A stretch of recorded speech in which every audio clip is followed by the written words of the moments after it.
اللهم صل على سيدنا و مولانا محمد وعلى آل سيدنا و مولانا محمد مبارک وسلم۔ سامعین محترم، نمازی جب تشہد میں بیٹھتا ہے پھر اللہ سے کچھ وعدے دوبارہ کرنے لگ جاتا ہے، جیسے سورہ فاتحہ کے اندر وہ اللہ سے یہ وعدہ کر رہا ہوتا ہے ایاک نعبد و ایاک نستعین، عبادت صرف تیری ہی کروں گا اور مدد کے لیے صرف اور صرف تجھے ہی پکاروں گا۔ اب آپ نے کل یہ جملہ سنا کہ نمازی بندہ جب اتحیات میں بیٹھتا ہے تو پھر پہلا جملہ جو ادا کرتا ہے وہ کیا اللہ کے سامنے ادا کر رہا ہوتا ہے؟ التحیات للہ، مولا میں تجھ سے عہد کرتا ہوں، تجھ سے وعدہ کرتا ہوں، قولی عبادتیں، لسانی عبادتیں، یہ صرف اور صرف تیرے ہی لیے ادا کروں گا۔ ذکر ہوگا تو تیرے لیے، تلاوت ہوگی تو تیرے لیے، قرآن مجید پڑھا جائے گا تو مولا صرف اور صرف تیرے لیے، دعا ہوگی تو صرف اور صرف تیرے لیے، پکاروں گا تو صرف اور صرف تجھے۔ التحیات للہ، مولا میں تجھ سے عہد کرتا ہوں میری قولی اور لسانی عبادتیں یہ صرف اور صرف تیرے لیے ہوں گی۔ پھر دوسرا جملہ کیا ادا کر رہا ہے؟ والصلوات، مولا میری بدنی عبادتیں بھی صرف اور صرف تیرے لیے ہوں گی۔ جن عبادتوں کا تعلق انسان کے بدن کے ساتھ ہے وہ بھی صرف اور صرف کس کے لیے ہوں گی؟ اللہ کے لیے ہوں گی۔ التحیات للہ والصلوات، مولا میری بدنی عبادتیں، وہ عبادتیں جن کا تعلق بدن کے ساتھ ہے، مثلا نماز کے اندر کھڑا ہونا، رکوع کا کرنا، سجدے کا کرنا، تشہد کے اندر بیٹھنا، بیت اللہ کا طواف کرنا، ان ساری عبادتوں کا تعلق کس کے ساتھ ہے؟ بدن کے ساتھ ہے۔ ملتزم کے ساتھ چمٹ جانا، حجر اسود کا بوسہ دینا، صفا اور مروہ کے درمیان چلنا، مسجد میں اعتکاف کا بیٹھ جانا، ان ساری عبادتوں کا تعلق کس کے ساتھ ہے؟ انسان کے بدن کے ساتھ ہے۔ تو نمازی یہ عہد کر رہا ہوتا ہے التحیات للہ، قولی عبادتیں بھی صرف تیرے لیے ہیں، والصلوات، مولا میں تجھ سے وعدہ کرتا ہوں بدنی عبادت بھی صرف تیرے لیے ہے، رکوع ہوگا تو صرف تیرے لیے ہوگا، سجدہ ہوگا تو صرف تیرے لیے ہوگا، طواف ہوگا تو صرف تیرے لیے ہوگا، صفا مروہ کی سعی ہوگی تو صرف اور صرف تیرے لیے ہوگی۔ قرآن کیا کہتا ہے؟ یا ایھا الذین آمنوا ارکعوا واسجدوا، ایمان والو رکوع کرتے رہو، رکوع کرتے رہو اور سجدے کرتے رہو، کس کے لیے؟ وَاعْبُدُوا رَبَّكُمْ، عبادت تم اپنے رب کی کرتے رہو، کبھی رکوع کرو، کبھی سجدہ کرو، کبھی طواف کرو۔ یہ جتنی بھی بدنی عبادتیں ہیں یہ کس کے ساتھ خاص ہیں؟ صرف اور صرف اللہ رب العزت۔ لا تسجدوا للشمس، کسی سورج کا سجدہ نہ کرو، کسی چاند کا سجدہ نہ کرو، سجدہ اس ذات کا کرو جس نے تمہیں پیدا کیا ہے۔ نہ سورج کا سجدہ کرو، نہ چاند کا سجدہ کرو، جی اس ذات کا سجدہ کرو جس نے تمہیں پیدا کیا ہے۔ حضرت سلیمان علیہ السلام کا دربار ہے، حاضری لگتی ہے تو ہدہد غائب ہے، آپ نے قسمیں اٹھائیں کہ میں اسے بڑی سخت سزا دوں گا۔ جب وہ واپس آیا نا تو حضرت سلیمان علیہ السلام نے پوچھا کہاں تھے؟ آگے سے ہدہد کیا کہہ رہا ہے؟ کتنا سا پرندہ ہے، کہنے لگا حضرت آج میں وہاں سے آیا ہوں جہاں آپ کی سوچ بھی نہیں پہنچی ہے، جہاں آپ کا علم بھی نہیں پہنچا ہے۔ آج میں ایک ایسی سلطنت سے واپس آیا ہوں کہ میں نے دیکھا وہاں کی جو ملکہ ہے نا، ملکہ، وہ سورج کو سجدہ کر رہی ہے اور ساری عوام سورج کو پوج رہی ہے، ساری عوام۔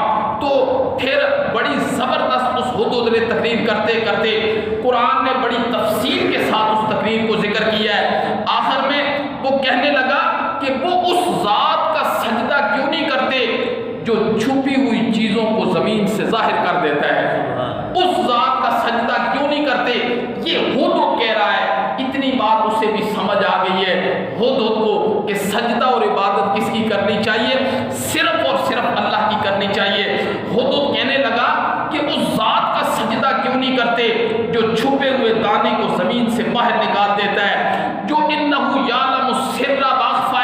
جو دلوں کے راز بھی جانتا ہے اور دلوں کے بھید بھی جانتا ہے۔ راز اسے کہا جاتا ہے جو سینے میں موجود ہو، اور بھید اسے کہا جاتا ہے جو سینے میں 20 سال کے بعد آئے، 30 سال کے بعد آئے، اسے بھید کہا جاتا ہے۔ مفسرین نے لکھا ہے تو ہدہد کہنے لگا وہ اس ذات کا سجدہ کیوں نہیں کرتے ہیں جو چھپی ہوئی چیزوں کو زمین سے باہر نکال دیتا ہے، جو ظاہر کو بھی جانتا ہے اور جو باطن کو بھی جانتا ہے۔ اور آخر میں ہدہد کیا کہتا ہے؟ کہتا ہے اللہ لا الہ الا ہوا رب العرش العظیم، اللہ کی ذات کے علاوہ کوئی الہ نہیں ہے، کوئی معبود نہیں ہے، کوئی داتا نہیں ہے، کوئی معز نہیں ہے، کوئی مضل نہیں ہے، کوئی موتی نہیں ہے، کوئی مانے نہیں ہے، کوئی بگڑیاں بنانے والا نہیں ہے، کوئی کھوٹی قسمتیں کھڑی کرنے والا نہیں ہے۔ ہدہد یہ نتیجہ نکال رہا ہے اپنی گفتگو کا، جو اس نے حضرت سلیمان علیہ السلام کے سامنے کی نا، اس کا نتیجہ نکال رہا ہے لا الہ الا ہوا رب العرش العظیم، وہ رب ہے عرش عظیم کا، وہ رب ہے۔ دیکھیے امام الانبیاء نے کیا فرمایا؟ امام الانبیاء نے فرمایا اللہ کی ذات کے علاوہ کسی کا سجدہ جائز نہیں ہے، اللہ کی ذات کے علاوہ کسی کے سامنے جھکنا نہیں ہے، اللہ کی ذات کے علاوہ کسی قبر کا طواف نہیں ہے۔ اسی لیے امام الانبیاء نے جب زندگی کا بالکل آخری وقت ہے، آپ نے فرمایا لعن اللہ الیہود والنصارى اتخذ قبور انبیائہم مساجدا، اللہ یہودیوں اور عیسائیوں پر لعنت بھیج، انہوں نے اپنے نبیوں کی قبروں کو کیا بنا لیا؟ سجدہ گاہ بنا لیا، مسجدیں بنا لیا۔ یعنی جو کام مسجدوں کے اندر ہونے تھے وہ مزاروں پر ہونے لگ گئے، وہ درباروں پر ہونے لگ گئے۔ جو کام مسجد کے ساتھ ملحق تھے آج وہ کام درباروں کے ساتھ ملحق ہو گئے۔ تو رسول اللہ صلی اللہ علیہ وسلم نے فرمایا اگر میری شریعت کے اندر سجدہ جائز ہوتا نا تو میں عائشہ کو حکم دیتا وہ مجھے سجدہ کرتی۔ یعنی کیا مطلب ہے؟ میں بیوی کو حکم دیتا کہ وہ اپنے خامد کو سجدہ کرتی، لیکن اللہ رب العزت نے میری شریعت کے اندر یہ تعظیمی سجدہ بھی حرام کر دیا ہے۔ تو نمازی بندہ جب نماز پڑھ رہا ہوتا ہے التحیات للہ، مولا قولی عبادتیں، لسانی عبادتیں، ذکر و اذکار، پکار، دعائیں، التجائیں کس کے ساتھ ہوں گی؟ مولا صرف اور صرف تجھ سے مانگوں گا، تیرے علاوہ نہ کسی نبی کو پکاروں گا، نہ کسی ولی کو پکاروں گا، نہ کسی عرشی کو پکاروں گا، نہ کسی فرشی کو پکاروں گا، نہ کسی زندے کو پکاروں گا اور نہ کسی مردے کو پکاروں گا۔ ما فوق الاسباب، مانگوں گا تو صرف اور صرف کس سے مانگوں گا؟ تجھ سے مانگوں گا۔ پھر نمازی التجا کر رہا ہے والصلوات، مولا جو بدنی باتیں ہیں، جتنی بھی عبادات کا تعلق انسان کے بدن کے ساتھ ہے، چاہے وہ قیام ہے، چاہے وہ رکوع ہے، چاہے وہ سجدہ ہے، چاہے وہ طواف ہے، جی مولا یہ صرف اور صرف کس کے لیے ہوگا؟ یہ صرف اور صرف تیرے لیے ہوگا۔ تو نمازی آدمی یہ اللہ سے وعدے کر رہا ہے، اتحیات میں بیٹھ کر اللہ سے دعا ہے کہ اللہ رب العزت ہمیں اس پر عمل کرنے کی توفیق نصیب فرمائے اور اللہ ہمارے ایمان کی حفاظت فرمائے، اور جب موت کا وقت آئے تو اللہ ایمان کی سلامتی کے ساتھ لے جائے۔ یہ ہمارے بھائی آئے ہیں، بڑی دور سے آئے ہیں، ان کے ساتھ بھی آپ جتنا تعاون اللہ آپ کے دل میں ڈالے تو آپ نے کر دینا ہے۔ دوسرا یہ ہے کہ ہمارے حاجی صاحب ہیں، حاجی آصف صاحب، ان کی ہمشیرہ کا آج انتقال ہو گیا ہے، ان کے لیے دعا کریں، ایک مرتبہ سورہ فاتحہ پڑھ کے، 3 مرتبہ سورہ اخلاص پڑھ کے اللہ رب العزت ان کی آخرت کی ساری منزلوں کو آسان فرمائے، اللہ ان کی مغفرت فرمائے۔ اللہم صلی علی سیدنا و مولانا محمد وعلی آل سیدنا و مولانا محمد مبارک وسلم۔ الحمدللہ رب العالمین الرحمن الرحیم مالک یوم الدین ایاک نعبد و ایاک نستعین اہدنا الصراط المستقیم صراط الذین انعمت علیہم غیر المغضوب علیہم ولا الضالین آمین۔ بسم اللہ الرحمن الرحیم قل هو اللہ احد اللہ الصمد لم یلد ولم یولد ولم یکن له کفوا احد۔ بسم اللہ الرحمن الرحیم قل هو اللہ احد اللہ الصمد لم یلد ولم یولد ولم یکن له کفوا احد۔ بسم اللہ الرحمن الرحیم قل هو اللہ احد اللہ الصمد لم یلد ولم یولد ولم یکن له کفوا احد۔